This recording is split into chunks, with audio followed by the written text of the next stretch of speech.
welcome to Daily Reflection with Aneel Aranha. Today is the 24th of February, 2021. We're going to reflect on Luke 11:29 to 32. Listen. As the crowds increased, Jesus said, "This is a wicked generation. It asks for a sign, but none will be given it except the sign of Jonah. For as Jonah was a sign to the Ninevites, so also will the Son of Man be to this generation. The Queen of the South will rise at the judgment with the people of this generation and condemn them. For she came from the ends of the earth to listen to Solomon's wisdom.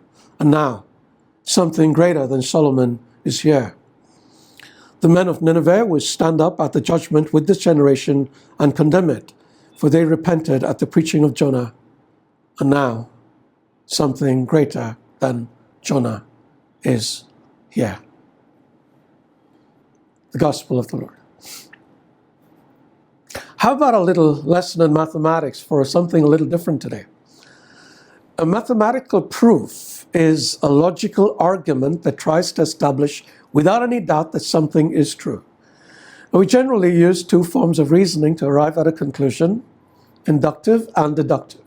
I'm not going to go heavy, so please stay with me. Let's imagine you have seen 100 sheep and all of them are white. You might conclude that all sheep are white. That's inductive reasoning. Since you haven't seen all the sheep on the planet, there's no saying there isn't a black sheep hidden somewhere. But inductive reasoning allows you to revise your conclusion if you come across a black sheep, so it's okay. Deductive reasoning starts from a general statement we know for sure is true. Let's say you know that all sheep eat grass, and the animal in front of you is a sheep. Then you know that that animal likes to eat grass. This is a fact, established without doubt.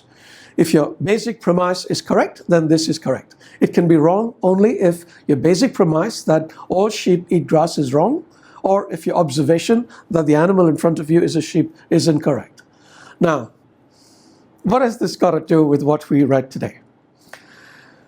People kept asking Jesus for proof about who he is. They still do that today. And this began with Satan in the wilderness, who demanded Jesus prove he was the Son of God. Then the Pharisees and the teachers of the law kept asking Jesus to prove that he was who he said he was.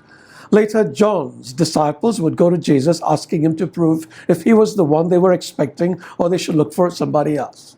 And here in today's passage, we find the crowd asking him to prove who he was. So how about using some deductive reasoning? Jesus had just delivered a man from a demon. Who can deliver a man from a demon except for God? So if Jesus had delivered a man from a demon, then what was he? Who can work miracles like multiplying food to feed thousands, calm storms, walk on water, bring the dead back to life? Only God, right? So if Jesus worked all these miracles, then who is he?